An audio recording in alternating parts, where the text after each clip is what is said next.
राधे राधे, जय श्री कृष्णा। मैं सीमा सिंह बड़ों को चरण स्पर्श, छोटों को प्यार और बराबर वालों को नमस्कार करती हूँ। अब हम चातुर्मास के महात्म्य का 24वां अध्याय सुनेंगे। अब तक हमने 23 अध्याय सुने थे। आइए अब हम चातुर्मास के महात्म्य का 24वां अध्याय सुनते हैं। गालव ऋषि कहने लगे कि हे पेजवन, एक समय भगवान महादेव पार्वती जी सहित कैलाश की चोटी पर बैठे हुए बड़ी शोभा को प्राप्त हो रहे थे। 3 करोड़ उनके गण उनके चारों ओर बैठे हुए थे, जिनमें वीरबाहु, वीरभद्र, वीरसेन, भृंगीराज, सची, तुटी, नंदी, पुष्पदंत, उल्वट, विकट, कर्णटक, हरकेश, विघटन, मालाधर, पाशधर, कर्णटगी, नरन, पुष्पोरकर, शालीभ्रद, दीर्घजीवय, विरोचन, पारद, धनद, ध्वांश, पंचशीर्ष, त्रिशीर्ष, कोडंदष्टर, महाअद्भुत, सिंह, वक्र, वृष, हनु आदि महादेव जी की जय बोल रहे थे। भगवान शंकर के साथी भूत, प्रेत, पिशाच आदि वसंत ऋतु आने पर उनकी स्तुति करने लगे। वन के पुष्पों के नई नई डोडियां आने लग गई थी। कवियों को सुखदायी दक्षिणा पवन चल रही थी। वियोगी जनों को दुखदायी केशु के फूल भी खिल रहे थे। शिव के गण आपस में खेलते झगड़ते दिखाई दे रहे थे। ऐसे उन्मादक समय में नंदी इधर उधर गणों से कहने लगे कि भाई, चंचलता छोड़कर तपस्या करो, तपस्या करो। नंदी के ऐसे वचन सुनकर सब चुप हो गए, जैसे सारा वन शांत हो गया हो। सब गणों ने वन की शोभा देखकर तपस्या करना आरंभ कर दिया। उस समय विश्व की माता पार्वती जी महादेव जी से कहने लगी कि हे देव, आप यह रुद्राक्ष की माला हाथ में लेकर किसका जाप करते हैं? इस संबंध में मुझे संदेह हो रहा है, क्योंकि आप तो सब प्राणियों को उत्पन्न करने वाले तथा सब के स्वामी हैं। आपके न तो कोई माता पिता है, न ही कोई भाई बंधव है, न ही कोई सगे संबंधी है। मैं तो आपसे बढ़कर और किसी को जानती भी नहीं हूँ। आप बड़ी श्रद्धा और भक्ति से किसके नाम का जाप करते हैं? हे महाराज, आपसे बढ़कर और कौन से देवता हैं, आप जिनको सदैव जपा करते हैं? हे भगवान, यदि मैं आपकी अर्धांगिनी हूँ तो कृपया करके मुझे ये भेद बताइए। शंकर उमा के वचन सुनकर कहने लगे कि हे देवी, मैं प्रतिदिन हजारों नामों का सारभूत हरि के नाम का स्मरण करता हूँ। हे पार्वती, 7वें अवतार सहित राम नाम को जपता हूँ और उस हरि के उत्पन्न हुए 24 गुणों के सारभूत ओम जो प्रणव है, बड़ा फल देने वाला है, उस ब्रह्म रूप सनातन 12 अक्षरों के नाम ओम नमो भगवते वासुदेवाय सहित 3 अक्षर अ उ मैं इनके सहित तथा तीनों शक्तियों के सहित अनुवाद वाले प्रणव ओम में सदा जाप माला से जपता हूँ। यही ओम वेदों का सार, नित्य निर्मल, शांत तथा अमृत तुल्य है। सब कलाओं से बढ़कर संसार का आधार, संसार में रमा हुआ ब्रह्मांड को उत्पन्न करने वाला, व्यापार रहित, नाम लेने वाले के करोड़ों पापों को भस्म करने वाला, निराकार रूप वाला है, जिसे जानकर मनुष्य संसार के बंधन से छूट जाता है। ओम सहित 12 मंत्र जपने वाले के करोड़ों पापों को भस्म करने के लिए दावा अग्नि बन जाता है। 12 मंत्र का जाप अशुभ कर्मों के नाश करने वाला तथा करोड़ों जन्मों के बाद इसका अभ्यास प्राप्त होता है। इससे बढ़कर मोक्ष का और कोई उपाय नहीं है। यह ज्ञान तीनों लोकों में मुख्य है। विशेष करके चातुर्मास में जो प्राणी ब्रह्म ज्ञान तथा इच्छित फल देने वाले 12 मंत्र का आश्रय लेता है और मन, कर्म, वचन से 12 सहित द्वारवती चक्र का पूजन करता है, वह संसार में फिर कभी जन्म नहीं लेता। जो वैष्णव 12 महीनों के नाम शालिग्राम मूर्ति में मानकर स्तुति करते हैं, उनके समस्त पाप नष्ट हो जाते हैं। प्रतिदिन उसको 12 दिन का फल प्राप्त होता है, क्योंकि 12 का मंत्र का फल तो कहाँ भी नहीं जा सकता। 1000 मुख से शेष और चतुर्मुख से ब्रह्मा जी भी इसके महात्म्य का वर्णन नहीं कर सकते। यह महामंत्र है। इसका जाप, ध्यान और स्तुति करनी अति आवश्यक है। यह महामंत्र अनेकों पुराणों और वेदों का रहस्य है। इसके जपने से प्रत्येक मास में शुभ फल की प्राप्ति होती है, परंतु चातुर्मास में तो विशेषकर पापों का नाश करने वाला है। सब स्मृतियों में इसी द्वादशा अक्षर महामंत्र का जाप बतलाया गया है। इसके जपने से मनुष्य को वांछित सिद्धि प्राप्त होती है। जैसे पुण्य दान से यम यातनाएं छूट जाती है, वैसे ही सब वर्ण तथा आश्रय वालों को ओम सहित इस महामंत्र के जाप से तथा ध्यान से अवश्य मोक्ष की प्राप्ति होती है। शूद्र तथा स्त्रियों को बिना प्रणव से जपना चाहिए। उनके लिए तो राम नाम ही आराधना करने योग्य है। राम इस 2 अक्षर के मंत्र का जाप सब पापों को दूर करने वाला होता है। मनुष्य को चाहिए कि चलते फिरते उड़ते बैठते सोते समय राम नाम का संकीर्तन करता रहे। ऐसा करने वाला इस लोक में सुख और ऐश्वर्य को भोग कर अंत में शंकर का गण बन जाता है। राम यह 2 अक्षर का मंत्र करोड़ों मंत्रों से बढ़कर है। सब प्राणियों के पापों को नाश करने वाला, परंतु चातुर्मास में तो अनंत कोटि गुना फल को देने वाला होता है। इस पवित्र चातुर्मास में भक्त लोग ही इसका जाप करते हैं। ऐसे लोग देवताओं के समान पूजनीय हो जाते हैं और ऐसे लोगों को मरते समय की पीड़ा भी नहीं उठानी पड़ती, उन्हें यम यातना नहीं भोगनी पड़ती। संसार में राम नाम से बढ़कर और कोई चीज पड़ने वाली नहीं है। जो लोग राम नाम के सहारे रहते हैं उन्हें यम के मार्ग का कष्ट नहीं भोगना पड़ता। जो भूत प्रेत आदि दोष मनुष्यों को विघ्न करते हैं, राम नाम का उच्चारण करते ही वे सब नष्ट हो जाते हैं। इसमें संदेह की कोई बात नहीं है। वही आत्मा रूप राम समस्त जड़ तथा चेतन प्राणियों में रमा हुआ है। यही मंत्र राम समस्त भय और रोगों को दूर करने वाला तथा युद्ध में विजय दिलाने वाला, सभी कार्यों को सिद्ध करने वाला है।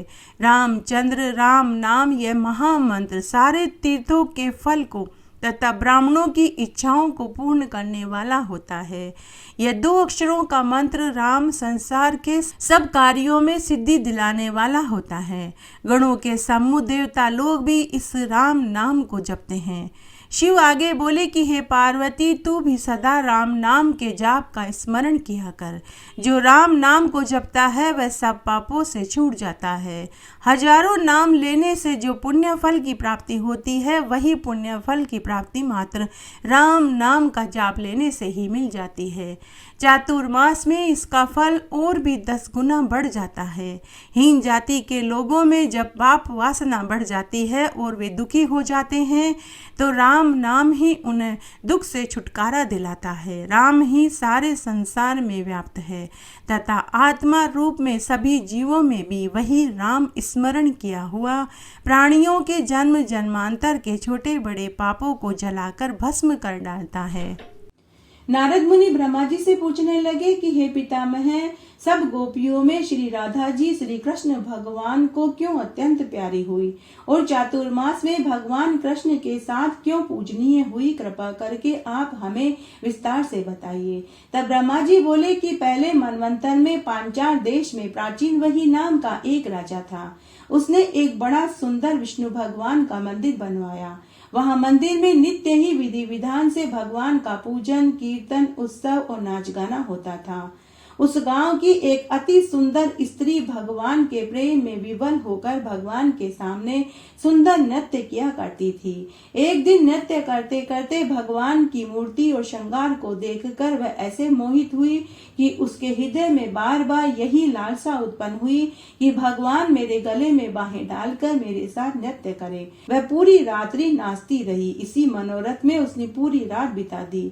अपना सब द्रव्य दुखियों में बांट दिया और इसी मनोरथ में उसने अपने प्राण दे दिए। दूसरे जन्म में वह सुंदर देवांगना बनी और भगवान के प्रेम में उसी तरह नाचने गाने लगी। एक दिन चंद्रकीर्ति नाम वाली यह देवांगना दर्पण में अपना अद्भुत रूप देखकर कहने लगी कि सिवा भगवान के मेरा और कोई पति नहीं हो सकता। विचार कर भगवान की मूर्ति में अपना मन लगाने लगी और भगवान के सामने नृत्य करने लगी। उसी समय कंस से दुखी होकर देवता ब्रह्मा जी की शरण में गए। तब ब्रह्मा जी ने विष्णु भगवान के कृष्ण अवतार लेने का सारा वृतांत देवताओं को सुनाया और आज्ञा दी कि सब देवता ग्वाल बालों के रूप में तथा सब देवांगनाएं गोपियों के रूप में अवतार लेकर भगवान की सेवा करे। तब चंद्र कीर्ति जो देवांगना के रूप में थी, ब्रह्मा जी से हाथ जोड़कर विनती करने लगी कि हे पितामह, मेरे पहले जन्म का यह मनोरथ था कि भगवान मेरे साथ नृत्य करें। तब ब्रह्मा जी ने वरदान दिया कि तुम ब्रज के नंदगांव में राधा नाम से वृषभानु की बेटी होगी और भगवान कृष्ण सब गोपियों में से तुमको अधिक स्नेह करेंगे। इस प्रकार तुम्हारा मनोरथ सफल हो जाएगा। इसीलिए राधा जी भगवान कृष्ण को सबसे अधिक प्रिय है। आइए अब हम इस अध्याय में एक पौराणिक कथा सुनते हैं। एक दिन भगवान कृष्ण ने विश्वामित्र, असित, कश्यप और वशिष्ठ आदि मुनियों को यज्ञ के लिए आमंत्रित किया। यज्ञ की पूर्णाहुति के बाद सभी मुनियों को यात्रा के लिए पवित्र स्थान पर भेज दिया गया। तभी कुछ उद्दंड बालकों ने मुनियों को जाते हुए देखा। उन्होंने कृष्ण पुत्र सांभा को गर्भवती स्त्री के रूप में सजाकर ऋषियों के सम्मुख ले जाकर के कहा कि हे श्रीमान जी, आप हमें अंतर्यामी दिखाई जान पड़ते हैं। हमने सुना है कि आप वर्तमान काल, भूतकाल और भविष्य काल के ज्ञाता हैं। कृपया करके आप हमें बताइए कि इस स्त्री के गर्भ में पुत्र है या पुत्री, यह स्त्री जानना चाहती है। वे सभी मुनि ठहरे अंतर्यामी। उन्होंने इस भद्दे मजाक पर क्रोधित होकर उन्हें शाप दिया कि यह स्त्री एक लोहे के मूसल को जन्म देगी जो तुम्हारी जाति को नष्ट कर देगी। उद्दंड बालक शाप सुनकर भयभीत हो गए। सांभा के कपड़े हटाए गए तो उसमें से सच में लोहे का एक मूसल निकला। राजा उग्रसेन तक यह बात पहुंच गई। तब राजा उग्रसेन ने मूसल को तोड़कर उसका चूर्ण बनाकर समुद्र में फेंकवा दिया। उसमें से एक छोटा लोहे का टुकड़ा एक मछली ने निगल लिया। शेष लोहे का चूर्ण समुद्र के हल्फे के साथ किनारे पर आ गया, जहां नुकीली घास की झाड़ियां उगाई। उस छोटे से लोहे को टुकड़े को जिसने की मछली ने निगला था, उसे एक मछुआरे ने पकड़ लिया और हाट में ले जाकर बेच दिया। उस मछली को एक शिकारी ने खरीद लिया। शिकारी उस मछली को लेकर घर आया और उस मछली के पेट को फाड़ कर देखा तो उसमें से उसे वही लोहे का टुकड़ा मिला। शिकारी ने उस लोहे के टुकड़े को अपने तीर के लिए शस्त्र बना लिया। भगवान कृष्ण तो ठहरे अंतर्यामी। वे सब जानते हुए भी शांत रहे। पृथ्वी पर भगवान कृष्ण का कार्य समाप्त हो चुका था। तब ब्रह्मा आदि देवताओं ने उन्हें वापस बैकुंठ में आने की प्रार्थना करी। कृष्ण भगवान जानते थे कि मुनियों का शाप शीघ्र ही रंग लाएगा। उन्होंने यादवों को समुद्र के किनारे जाकर यज्ञ और पूजा करने की सलाह दी। कुछ समय तक तो उन्होंने कृष्ण भगवान की बात को याद रखा, परंतु मांस, मदिरा और शराब के नशे में वे सब भूल बैठे और वे शराब, मदिरा आदि पीने लगे और आपस में गाली गलौज करने लगे, लड़ाई झगड़ा करने लगे। उनमें से कुछ ने शस्त्र निकाल लिए, भाई भाई लड़ने लगे, मित्र मित्र भिड़ गए। अंत में समुद्र तट यादवों के शव से पट गया। यह सब कृष्ण की माया है, यह बलराम जानते थे। उन्होंने समुद्र के किनारे की एक गुफा में जाकर समाधि ले ली। वहां से थोड़ी दूर पर ही एक बरगद का वृक्ष था। कृष्ण उसके नीचे पद्मासन लगाकर बैठ गए। एक शिकारी ने भूलवश उसके पैर को हिरण का सिर समझ लिया और लोहे की नुकीले भाग वाला वही तीर छोड़ दिया। कृष्ण भगवान घायल हो गए। भयभीत शिकारी पश्चाताप करते हुए उनके चरणों में गिर पड़ा और क्षमा मांगने लगा। तब कृष्ण भगवान ने कहा कि हे मित्र, तुमने तो मेरी मदद करी है, तुम तो स्वर्ग के अधिकारी हो। कृष्ण के सारथी दारुक ने कृष्ण को घायल देखा। कृष्ण ने उसे तुरंत द्वारिका जाकर सबको वस्तु स्थिति से अवगत कराने के लिए कहा और सबसे तुरंत ही शहर छोड़ने के लिए कहा। राजा उग्रसेन वसुदेव देवकी शहर छोड़कर पहले ही जा चुके थे। अर्जुन उन्हें अपने साथ इंद्रप्रस्थ ले गए। कृष्ण ने भौतिक शरीर का परित्याग किया। ब्रह्मा और शिव के साथ सभी देवी देवता कृष्ण के गौरवपूर्ण महाप्रयाण के साक्षी बने। नारद मुनि ब्रह्मा जी से पूछने लगे कि हे पितामह, आप हमें चातुर्मास की महिमा को विस्तार से सुनाइए, मेरी सुनने की बहुत इच्छा है।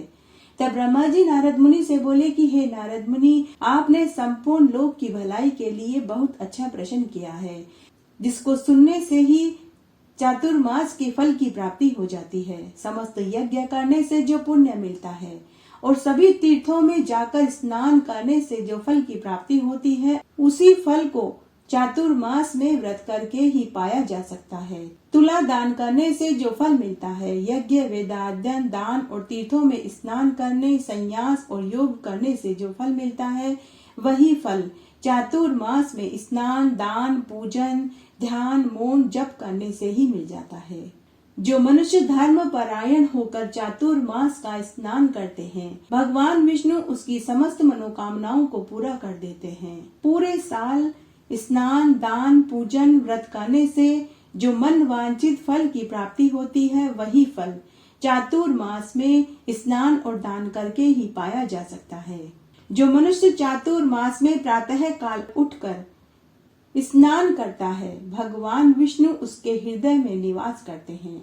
ब्रह्मा जी नारद मुनि से आगे बोले कि हे नारद मुनि, आलस्य को छोड़कर जो मनुष्य सूर्य उदय से पहले उठकर विधि पूर्वक नित्य कर्म और आचमन करके अपने गुरु को नमस्कार करके भगवान विष्णु का स्मरण करें, तो उन्हें समस्त फल की प्राप्ति हो जाती है।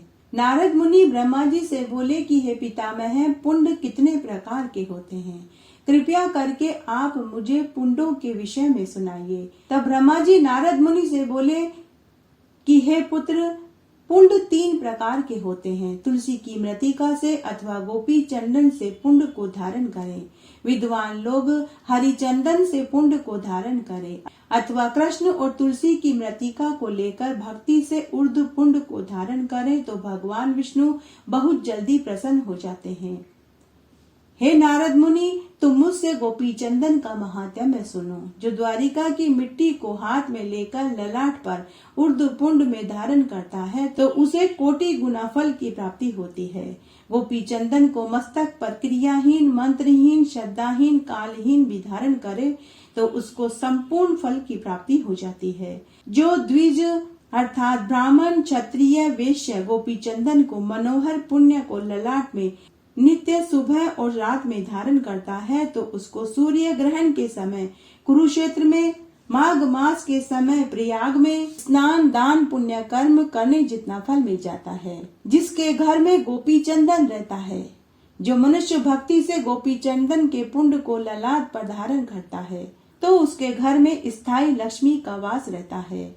जो द्वारिका की पवित्र कली के पापों का नाश करने वाली मिट्टी पर विष्णु मंत्र का जाप करके ललाट पर धारण करते हैं, तो वे मनुष्य पाप मुक्त होने के बाद भी उन्हें यमराज नहीं देखते। जिनके मरने के समय गोपी चंदन का पुण्य दोनों भुजाओं में, ललाट में, हृदय में, मस्तक में लगा रहता है, तो गो हत्यारा, बाल घाती, ब्रह्म हत्यारा ही क्यों न हो, वह मरने के बाद विष्णु लोक को ही जाता है। इस तरह आज हमने चातुर्मास का 24वां अध्याय सुना। आशा करती हूँ यह आपको जरूर पसंद आएगा। मेरे साथ बने रहने के लिए आपका धन्यवाद। आगे आने वाली कथा कहानियों के लिए भी आप इसी तरह मेरे साथ बने रहें। धन्यवाद।